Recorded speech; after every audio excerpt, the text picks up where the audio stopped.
Hey, what's going on, everybody? This is Tyrone back with Tech Life. And here I have an article for you guys from Verizon's News Center. I'll leave a link to it in the description so you guys can check it out. So, this was an interesting announcement that took place this morning. And I wanted to tie that in with the update for this video.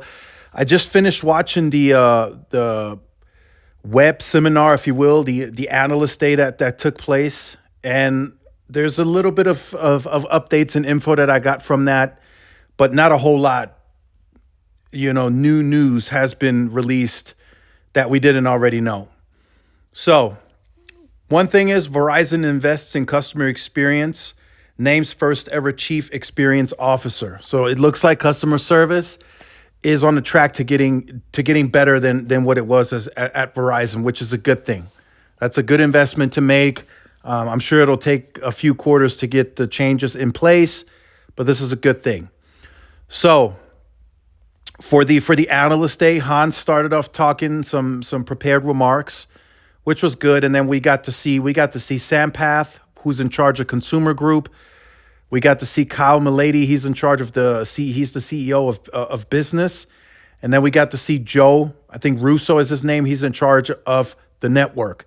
So lots of good info there. So one thing that I think is interesting and gave us some insight is in C-band markets where they have C-band deployed and live today at scale, their churn is 4 basis points better in those markets. That's a good statistic, because once that goes to a bigger scale, even the C-band, that means churn is going to come down.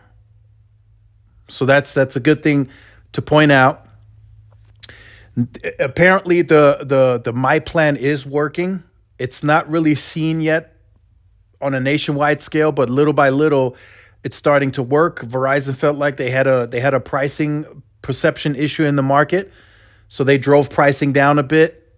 And if you don't add any perks to your plan, your pricing is cheaper than what it was previously. If you just take the My Plan as it is, no perks, it is a cheaper plan. So we got to point that out.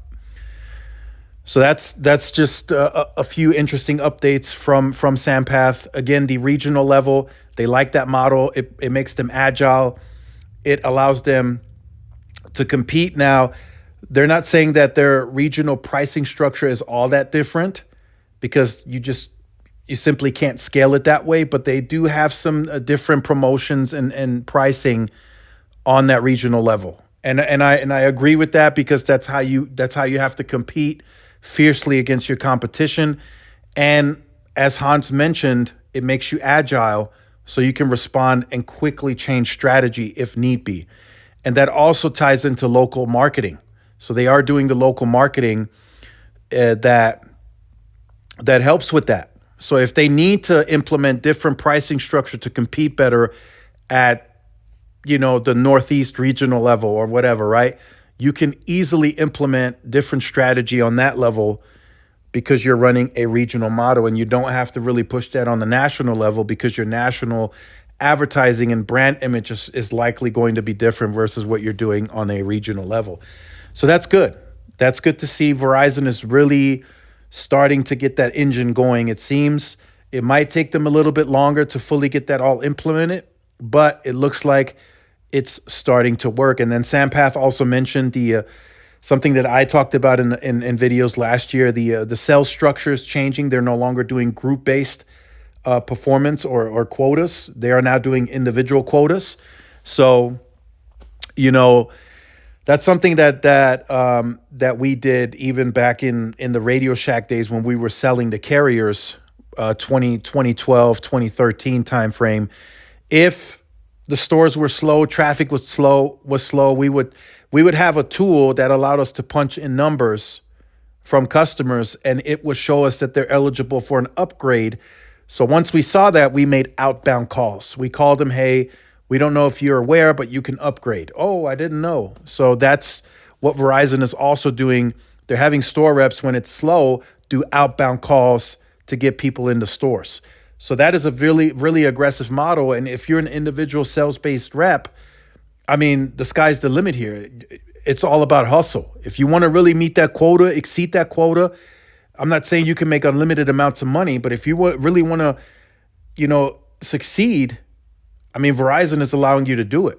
They want you to make those sales because it benefits the business. So that's really good to see that they're allowing the reps, because not all people, are as ambitious. So when you're doing a group based quota, I mean, there's going to be some that are not as ambitious, and they're not adding to the numbers as much as some others. So individual based quota, in my opinion, is the way to go on that. So we got some business side of things updates and stuff, but that wasn't really anything new. Really, they continue growing, 10th consecutive quarter. That wasn't really that great, in my opinion. The network piece was interesting. They're going to blow past the 250 million pops guidance in the next few months, he said. But one thing he did point out, they are pretty much, Joe Russo said they are no longer building on a C-band based on pops. So probably not going to report on that anymore on a quarterly basis. They are now building C-band on scale, square miles. They are almost done, or they have more than half of targeted sites built with C-band, more than half of the targeted sites. I don't know that number. They didn't disclose that, but more than half of targeted sites that they know would get C-band are done. So that's huge. That's huge scale. And it's getting bigger this year. This year, the scale is going to be exceptional on C-band. Even though CapEx is coming down, it's still going to be a huge pace. He said one fiber is done. He said, one fiber is done. And the 5G core is done. The standalone core is done. And then IEN or something like that is also completed. So no longer have to invest in that. And all of that can now go into the network. So just wanted to leave you guys with those updates. Not much more to really talk about on that front. If you're new to the channel, like, share, subscribe, follow my social media outlets. This is Tyrone with Tech Life. See y'all in the next one. Peace.